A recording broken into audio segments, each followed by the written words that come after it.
I'd like to see that work ethic manifested in all my kids. If anything, I want to lead by example. Your kids aren't really taken with what you tell them, but they're more taken with what they see. Paul Stanley, frontman of the iconic rock band Kiss, is all out to expose the dark side of his former bandmate Ace Frehley, from his wild behaviors to struggles with substance use, controversies, and a series of conflicts with other bandmates. Join us as we unveil all of the details. The explosive energy of the Kiss band dominated the stage and set the standard for rock performances. Behind all of their makeup, stage performances, and techniques lay a story of conflict, betrayal, and personal demons. Ace Frehley is a guitarist whose character and personal struggles almost covered the band's success. Having bandmates like Paul Stanley, who was more of a perfectionist, became a serious struggle for Frehley, considering how much he just wanted the freedom to be expressive, no matter how damaging it was going to be to the band, fellow bandmates, and even the entire music industry. His carefree life, substance use, and laid-back behavior were soon going to be his greatest fall. And in the middle of all, that was Paul Stanley, who was going to expose everything about him, his time in the band, and all of the controversies he faced in his life, and the ones the band had to go through because of him. Paul Daniel Ace Frehley was born on the 27th of April, 1951. Originally, he was the lead guitarist and occasional lead vocalist and founding member of the rock band Kiss. Ace Frehley invented the persona of the spaceman, which is also referred to as the Space Ace. Aside from that, he also played with the group from its inception in 1973 until he departed from the band in 1982. After leaving Kiss, Frehley formed his band named Frehley's Comet and released 2 albums with the group. He subsequently embarked on a solo career, which was put on hold when he rejoined Kiss in 1996, which turned out to be a highly successful reunion tour. The period Frehley rejoined the band lasted until 2002, when he left at the conclusion of the band's farewell tour. His most recent solo album, 10,000 Volts, was released on the 23rd of February, 2024. As an iconic guitarist, Guitar World magazine ranked him as the 14th greatest metal guitarist of all time. Ace Frehley is one guitarist who is known for his aggressive guitar playing pattern. Aside from that, he is also known for how effectively he can use so many special effects guitars, including a Gibson Les Paul guitar. As a member of Kiss, Frehley was inducted into the Rock and Roll Hall of Fame in 2014. As a young child, he was born and raised in the Bronx, New York City, with the likes of Liszt's Jimi Hendrix, Albert Lee, Buddy Guy, Jeff Beck, B.B. King, Led Zeppelin, the Rolling Stones, and The Who as his main influences in the music industry. He got the nickname Ace in high school from friends who said he was a real ace for his ability to get dates. By the late 1972, his friend Chris Cassone spotted an advertisement for a lead guitarist and showed the ad to Frehley. He then decided to go. He auditioned for Paul Stanley, Gene Simmons, and Peter Criss. When he appeared for the audition, he showed up wearing one red and one orange sneaker and wasn't that impressive looking at him. Fortunately for him, the band liked what they heard from his playing. About 3 weeks later, the band named Frehley as their lead guitarist. By the break of January 1973, the band came up with the name Kiss. Frehley designed the band's double lightning bolt logo, which was polished up by Stanley. It was during this period that the band decided to paint their faces for live performances. For Frehley, his style was to paint silver stars on his eyes. When the group eventually decided to adopt stage personalities to match their makeup and costumes, Frehley became Space Ace. Following that, his stage persona was also known as the Spaceman. He also stated that his onstage persona was inspired by his interest in science fiction and space travel. From the moment Frehley joined Kiss, his talent was undeniable as the lead guitarist. He was able to successfully bring raw energy to the band's sound alongside sweet, unforgettable solos on some of their tracks. However, alongside his brilliance, craft, and great talent came wild behaviors, chaos, and lots of controversies. As for Paul Stanley, he was more like the ideal perfectionist in the band. Aside from that, he was also the driving force behind Kiss. As time went on, he quickly found himself clashing with Frehley's personality and behavior. Let's get into the details. Ace Frehley had the ideal, laid-back attitude which often collided with Paul's relentless drive for perfection. It was so obvious that while Stanley was focused on keeping the band on track, And in line with the fame and status they were able to achieve, Frehley's casual approach to everything alongside his sudden disinterest in rehearsals created so much friction in their relationship. It wasn't too long when it resulted in a series of conflict among the bandmates. They were stuck between the point where Stanley complained severally about how he had to pick up the piece of mess whenever Frehley's personal life flowed into their performance and their overall reputation. The entire tension reached a boiling point during the recording of Dynasty in 1979. At that time, it was more like Frehley's struggles with substance use were getting extreme, and a few times, his wild behaviors would disrupt most of their recording sessions, led to bitter arguments between himself and Stanley and other band members. At that time, Paul Stanley saw all of Frehley's actions as being highly unprofessional and were more like a betrayal of the band's hard-earned reputation. It was revealed that Frehley, on the other hand, never felt bad or remorseful about all of his actions. Most times he would seem really indifferent, brushing off every form of criticism with his usual carefree attitude. Although most times, Paul Stanley's criticisms of Frehley often focused on how unreliable he was, Stanley revealed that the guitarist's personal life was getting really out of control as he was deeply battling with extreme use of alcohol and substances. All of these wild behaviors became part of Frehley and also had a profound impact on his relationships within and outside the band. It got to a point where his unpredictable nature made collaboration difficult for the band and ended up making those who wanted to support him stay distant. As for Frehley's family life, it wasn't also left off by the damages going on in his life. Things got really bad when his family life was affected. Due to his extreme substance use, his marriage was strained and led to a divorce in the early 1980s. At that time, his friends and bandmates tried so much to intervene, but Frehley's stubborn attitude and unwillingness to address his problems only deepened his issues. Not just that, his relationship with Paul Stanley also got worse. Having to watch such a talented artist self-destruct wasn't just frustrating, it was heartbreaking. Well, somehow Frehley's attitude and conflict didn't just stop with Paul Stanley, but somehow his personality and wild behavior were able to further create issues across the band and beyond. Among all of the most notable clashes was his sour relationship with Gene Simmons, who was the band's co-leader and the mastermind behind its commercial empire. As a person, Simmons had very sharp business instincts and an unrelenting work ethic. To him, Kiss was not just a band, but a brand or an empire. All of Frehley's behaviors felt like a betrayal of their raw, rebellious origins to Simmons. As a result, it was revealed that Simmons accused Frehley of lacking dedication to the band. Well, Frehley, on the other hand, dismissed Simmons's claims and saw him as being extremely domineering and obsessed with his love for money. Their constant disagreements were more than just the normal band conflicts. In fact, Simmons was known to be very strict, almost likened to having a military approach to how he ran the band. This pattern of leadership clashed with Frehley's free-spirited nature in so many ways. For Simmons, and the other members, especially Stanley, all they had wanted was structure and order. But for Frehley, it was more like all he craved was a carefree life with freedom of expression. Even in the studio, he hated having to take orders or stick to certain rules or pattern. One time, Simmons also mentioned that Frehley lacked the physical stamina to play a full show with the band. These distinct differences became so obvious that Simmons had to push for polished production, while Frehley, on the other, was in opposition to this. He instead preferred a more organic sound over creative decisions. This constant argument always led to Frehley feeling like there was no room for Frehley being creative. At some point, Stanley and Simmons grew increasingly frustrated with Frehley's refusal to conform within the band. Aside from that, Frehley's fiery temperament was another thing that also put him at odds with Paul Stanley and Peter Criss, who was the original drummer of the band, although Criss and Frehley were initially allies who bonded as a result of their similar personalities. Well, at some point, their relationship was far from harmonious, as both men were known for their hot tempers. When it was both of them in a conflict, the result of their clash was extremely explosive, and as such, their mutual struggles with substance use only added fuel to the tensions and created an unhealthy environment in the band.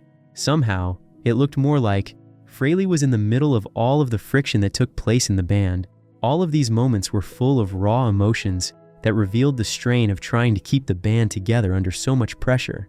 Outside of the Kiss band, Frehley's reputation as a difficult collaborator followed him.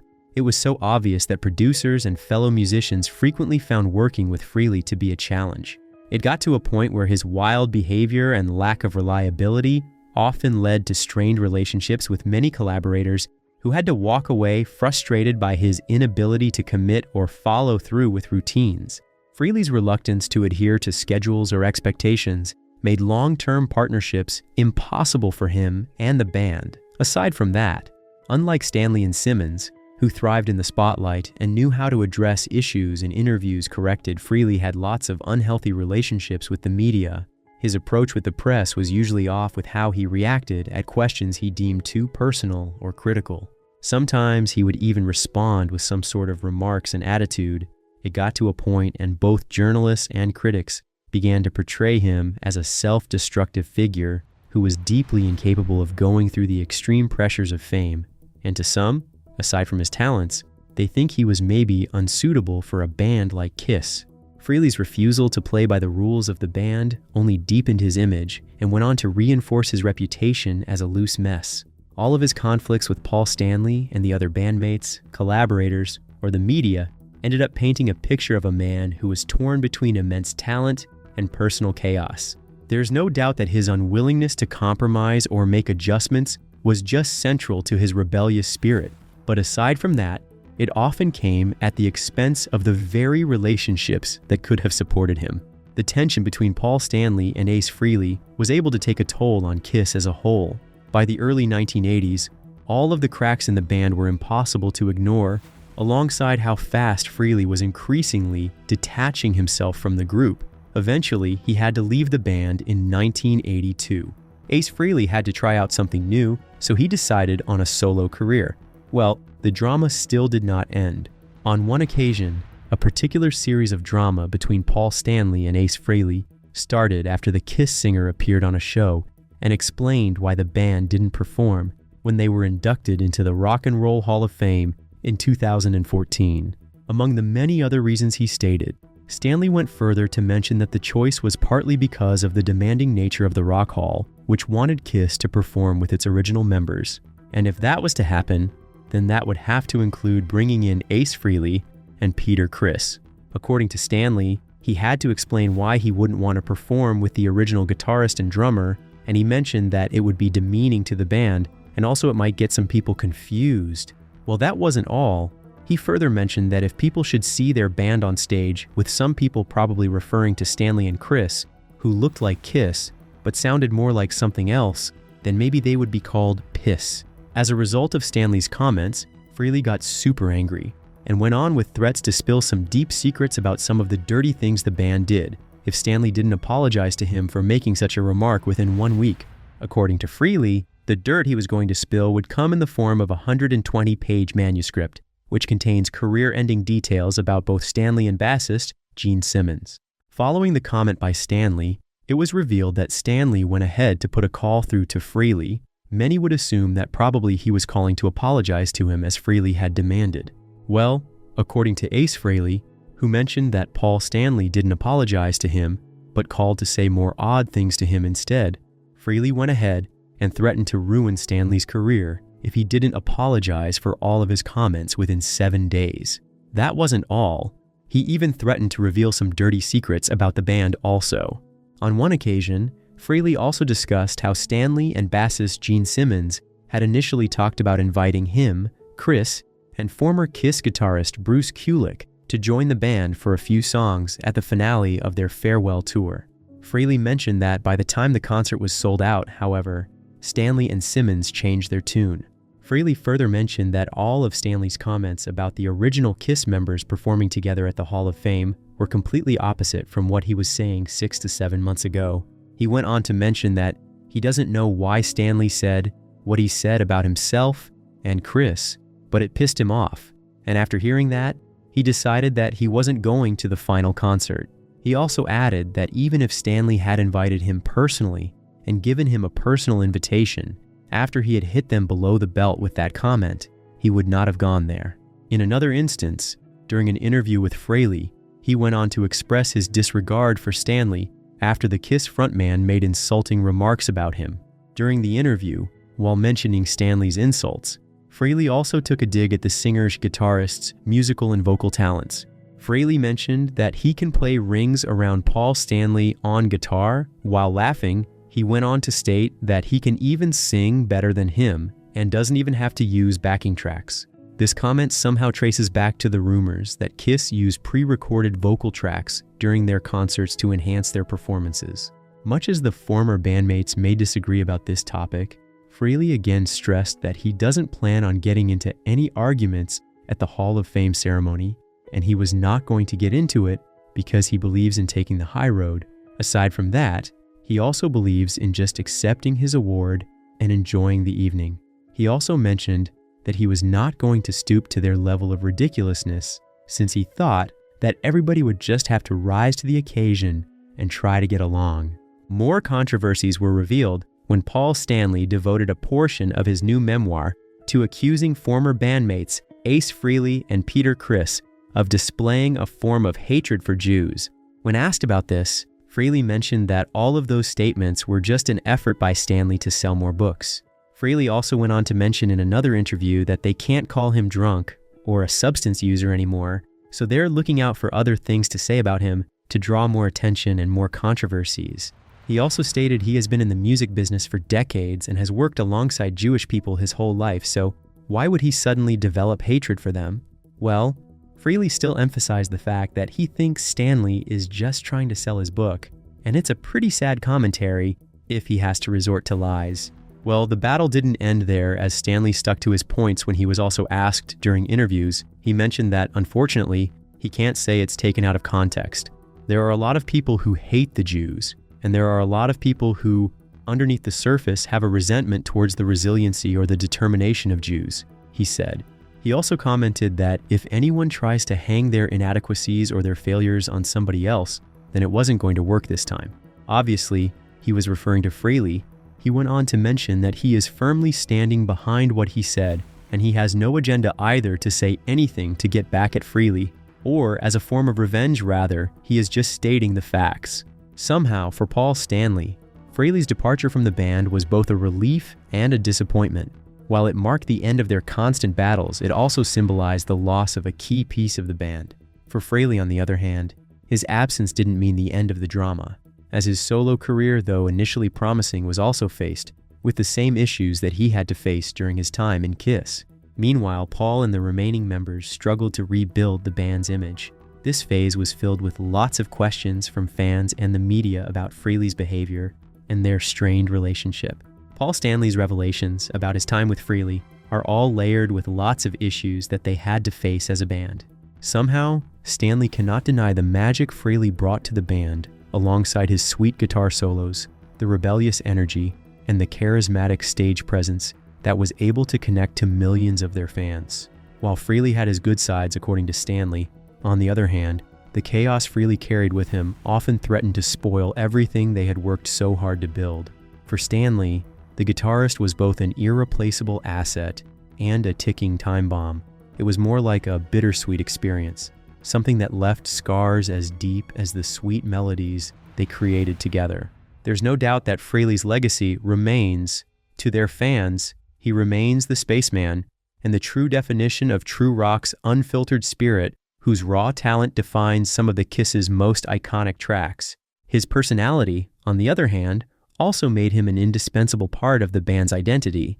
Yet behind all of that was a man often at odds with himself, his bandmates, and the media.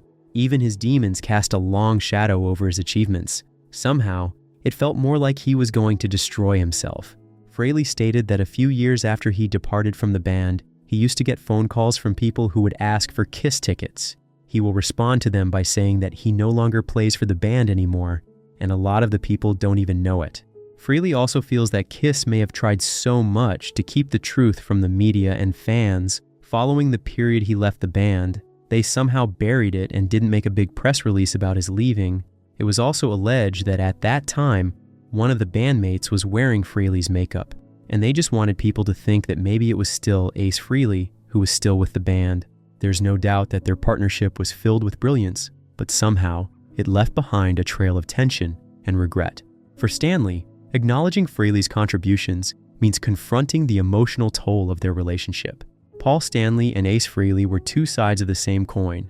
Together they created magic, but somehow Frehley, who was no doubt a guitar genius, was often set at odds with the very band that gave him a platform. Stanley's determination to hold the band together came at the cost of friendships that would never fully heal. As for Simmons, in an interview, Frehley revealed that he had no beef with Simmons, saying that he and Gene Simmons are still very close. He went further to mention that when he heard that Simmons had collapsed on stage in Brazil in 2023, he was deeply concerned because he had known Gene Simmons since 1973.